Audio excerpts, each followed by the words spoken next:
अस्सलाम वालेकुम। आज कुछ सेकंड ईयर के पेपर प्रेजेंटेशन की आपके सामने एक अच्छा जो पेपर है वो रखने जा रहा हूँ। बहुत सारे सेकंड ईयर के स्टूडेंट्स अच्छा पेपर नहीं कर पाते, उसकी वजह सिर्फ़ और सिर्फ ये है कि उनके सामने एक अच्छा नमूने का पेपर नहीं होता। तो ये एक अच्छा नमूने का पेपर आपके सामने रखने जा रहा हूँ। इसके मुताबिक प्रेजेंटेशन अगर आप देखें, लेंथ देखें, सफाई देखें, तो आप मार्कर का इस्तेमाल देखें, लिखने का अंदाज़ देखें, तो आप अच्छा पेपर हल कर सकते हैं। सबसे पहले नज़्म का ख़ुलासा है जी। नज़्म का ख़ुलासा नज़्म के मुताबिक नात का है, तो उसकी लेंथ देखें कितना होना चाहिए, उन्होंने कितना लिखा हुआ है। तो अंदाज़ देखें लिखने का, एक एक चीज़ जो है वो वाज़े की हुई है, लिखा हुआ है। और फिर उसके बाद आखिर पे लाइन लगाई है कि मेरा सवाल ख़त्म हो गया है। बाज़ स्टूडेंट ऐसे करते हैं कि सवाल अभी ख़त्म नहीं होता, आगे चल रहा होता है, तो दरमियान में लाइन लगा देते हैं। और इसी तरह मार्कर का इस्तेमाल किया उन्होंने, दरमियान में भी कुछ लफ्ज़ मार्कर के साथ लिखे हुए हैं। उसके बाद उन्होंने अगला जो सवाल किया है वो है जी ख़त। सवाल नंबर 7 ख़त लिखा है। सारा सवाल लिखने की ज़रूरत नहीं होती, आपके पेपर की सफाई भी ख़त्म होगी, तो इसलिए आप बस इतना ही सा सवाल लिखें जितना का आपको ज़रूरत है। सारा सवाल लिखने की आपको ज़रूरत नहीं है। इम्तहानी मरकज़ एक एक वो चीज़ मार्कर से यहाँ साफ़ और वाज़े की हुई है जिसका अलग अलग नंबर मिलता है। फिर आगे उन्होंने हवाला भी दिया हुआ है, बिल्कुल 2 पेज तवालत भी पूरी है। और आखिर पे वसलाम आपका भतीजा। आपका भतीजा इधर लिखा जाएगा, अक्सर लोग लिख देते हैं कि आपका प्यारा या कोई इस किस्म के लफ्ज़, वो असल में इधर आपका प्यारे चचा लिखा हुआ है, तो प्यारे चचा के साथ आपका भतीजा आएगा। ये रिश्ता तय करना होता है। अगर उधर लिखा होता कि आपका दोस्त, नीचे आपका दोस्त आना था। अगर उधर लिखा होता कि प्यारे अब्बा जान, तो इधर आपका प्यारा बेटा आना था। फिर ये असल में ना इधर इसका 1 नंबर होता है। फिर अगला यहाँ पे सवाल है जी सबक का खुलासा। नवाब मोहसिन मुल्क सबक का खुलासा है, मौलवी अब्दुल हक ने लिखा हुआ। इन्होंने देखें पैराग्राफ नहीं बनाए हुए और सारा खुलासा जो है सबक का साफ साफ लिखा हुआ है। बस इसमें थोड़ी सी गलती ये है कि इन्होंने कि कोई लफ्ज़ मार्कर के साथ अगर इसमें लिख दिए जाते तो वो ज़्यादा सफाई भी आती और जो पेपर चेकर है उसको चेक करने में भी आसानी होती। और फिर उसके बाद ये आखिर पे उन्होंने चंद हम असर यानी उसका लिखा हुआ है मुआख़ज़ भी। इसका नंबर तो नहीं होता, लेकिन वैसे ही पेपर अच्छा बनाने के लिए, अपने आप को ये बताने के लिए कि मैं अच्छा स्टूडेंट हूँ, तो ये लिख दिया जाता है। चूँकि उसने एमसीक्यूज़ में ये पूछना होता है, इसलिए ये याद तो होता ही है बच्चों को, इसलिए लिख देने में कोई हर्ज नहीं है। पैराग्राफ की तशरीह, सारा सवाल लिखने की ज़रूरत नहीं है। 2 पैराग्राफ होंगे, अलिफ और बे। उन्होंने लिखा हुआ है बे पैराग्राफ की मैं तशरीह करने जा रहा हूँ। तश्कील पाकिस्तान, सबक उन्वान, मुसन्निफ़ का नाम, सिन्फ़, माख़ज़, हर चीज़ लिखी है। हवाला मतन में ये लिखना ज़रूरी तो नहीं होता, लेकिन ज़रूरी है भी कि अगर आप टॉपर बच्चे हैं तो कम अज़ कम आपको ये पता होना चाहिए सारी चीज़ें। सियाक़ो सबाक़ उन्होंने लिखा है, देखें 10 लाइनों का। और फिर आखिर पे ये पैराग्राफ सबक के तकरीबन दरमियान को अगर मार्कर से लिख दिया जाता तो ज़्यादा अच्छा होता। आगे फिर उन्होंने तशरीह की है, देखें अशार लिखे हैं, तो उन्होंने साथ हवाला दिया हुआ है कि ये शेर किसके हैं। और सारे हवाले दिए हुए हैं, यानी एक सफ़े पर 2 हवाले दिए हुए हैं। लेंथ तवालत भी पूरी है, हवाला जात भी अच्छे मार्कर के साथ खूबसूरत करके दिए हुए हैं। इसके बाद आप देखें नज़्म के अशार की तशरीह। नज़्म का उन्वान, शायर का नाम, दोनों का 1-1 नंबर है।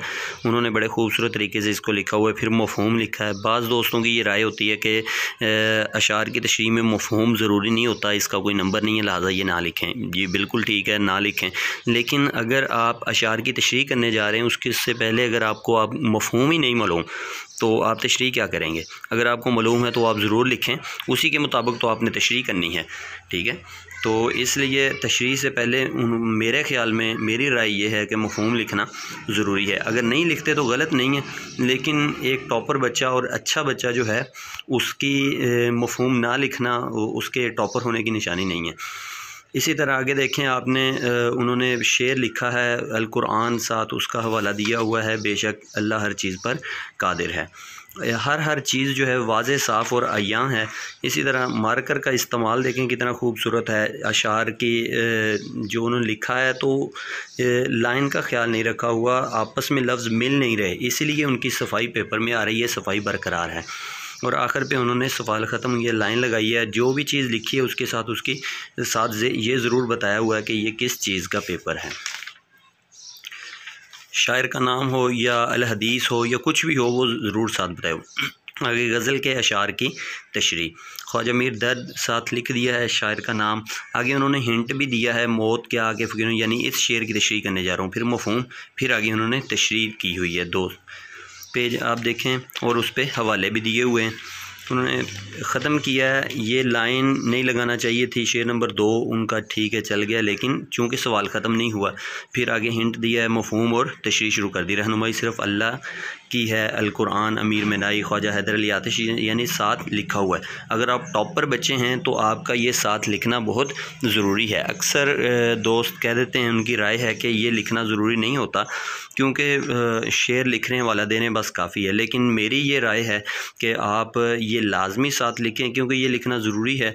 उसकी एक वजह यह भी है कि पहले ऐसे चल जाता था कि जो भी कोई कुरान पाक की आयत, हदीस, या जो भी कुछ शेर भी कोई आप लिख देते हैं तो चलो जी ठीक है, लेकिन अब बोर्ड चेकर जो हैं वो ये देखना चाहते हैं कि जो आपने कहा हुआ है कि ये किसी भी शायर का था, तो वो ये ज़रूरी है कि बताएं ये किस शायर का है।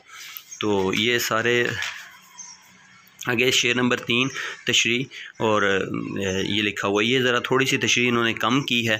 उसकी वजह यह है कि ये पेपर पूरा बोर्ड पैटर्न के मुताबिक और पूरे 3 घंटे का पेपर है, यानी 3 घंटे में ये हल किया हुआ है। आमतौर पे स्टूडेंट्स से पेपर पूरा नहीं हो पाता और बच्चे ये कहते हैं कि हमें वो पेपर दिखाएं जो 3 घंटे में ये पूरा हो जाए, लेंथ जितनी होनी चाहिए उतना 3 घंटे में। तो ये पेपर वो है जो 3 घंटे में पूरा हुआ है, बच्चे ने 3 घंटे में बैठ के लिखा है। ये सवाल पूरा किया लेकिन इसकी थोड़ी सी लेंथ कम है। उसके बाद सवाल नंबर 6 देखें, मेहनत की अज़मत मज़मून है, इन्होंने लिखा हुआ, हवाले दिए हुए हैं, तमहीद से शुरू किया है, फिर आगे चलते हैं। हर पेज पे 2 हवाले दिए हुए हैं और बड़ा खूबसूरत मतलब हवाले का अंदाज़ है। साथ उन्होंने शायर का नाम भी लिखा हुआ है कि ये मैं जो हवाले देने जा रहा हूँ ये किसका है। तो सफाई भी है, मार्कर का इस्तेमाल भी है, लिखने का अंदाज़ भी अच्छा है। सिर्फ़ और सिर्फ मकसद ये है आपको दिखाने का कि आप भी इसके मुताबिक अगर आप लिखें तो आपका पेपर भी अच्छा हो सकता है।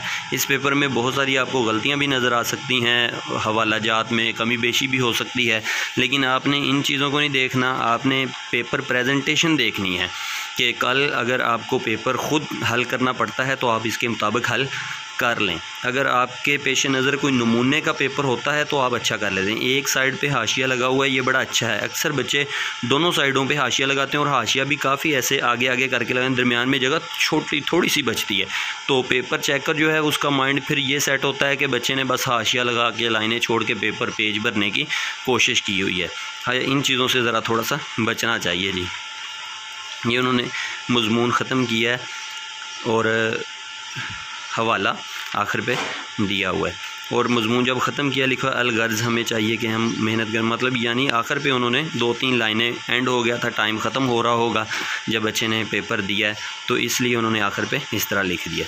एक नज़र दोबारा ये पेपर आपको दिखा रहा हूँ, ज़रा देखें पेपर प्रेजेंटेशन और ये ज़हन में रखें कि ये 3 घंटे में पेपर हुआ है, यानी 2.5 घंटे में। बाकी 20-25 मिनट जो मरोज़ी का टाइम है वो निकल जाता है। मज़मून है ये, और फिर उसके बाद ये ख्वाजा मीर दर्द के अशार की तशरीह है, दूसरा शेर, तीसरा शेर और ये पहला शेर। इसकी प्रेजेंटेशन भी आपके सामने है। फिर उसके बाद आप आ जाएं, नज़्म के अशार की तशरीह, उसकी प्रेजेंटेशन है। फिर उसके बाद ये पैराग्राफ की तशरीह है, उसके 3-4 पेजेस उन्होंने लिखे हुए हैं, सियाको सबाक और हवाला मतन कैसे दिया जाता है, इसका मुकम्मल तरीका आपके सामने है। फिर उसके बाद ये सबक का खुलासा, ये देखें किस तरह उन्होंने लिखा हुआ है, लेकिन बस सिर्फ मार्कर से अगर थोड़ा सा इसको लफ्ज़ों को लिख दिया जाता, बीच में कोई ख़ास लफ्ज़ होते हैं ना, वो मार्कर से लिख दिए जाएँ। एक सफ़े पर कोई 5-6 जो अल्फाज हैं वो लिख दिए। इस तरह ये ख़त दोबारा देखें, इम्तहानी मरकज़ और तारीख़ लिखने का तरीका, प्यारे चचा जान अगर लिख दिया जाता ठीक है, ना भी लिखा तो कोई मसला नहीं है। अस्सलाम वालेकुम, चारों लफ्ज़ अलग अलग हैं चारों लाइनों पे, चूँकि इनके नंबर भी अलग अलग दिए जाते हैं। और फिर उसके बाद एंड पे नज़्म का खुलासा, यानी पेपर अगर आप करना चाहते हैं तो सवालात की तरतीब भी यही होनी चाहिए आपके बोर्ड के पैटर्न पेपर में भी। इससे आपको लिखने में भी आसानी होगी, लेंथ भी आपकी यही होनी चाहिए तकरीबन। अगर आप अच्छे बच्चे हैं तो अगर आप समझते हैं कि बस ठीक है मैंने पास होना है तो लेंथ थोड़ी सी कम भी हो जाएगी तो चल जाएगा। मज़ीद इंशाल्लाह अच्छे पेपर इस किस्म के आपको ज़रूर दिखाता रहूँगा। अस्सलाम।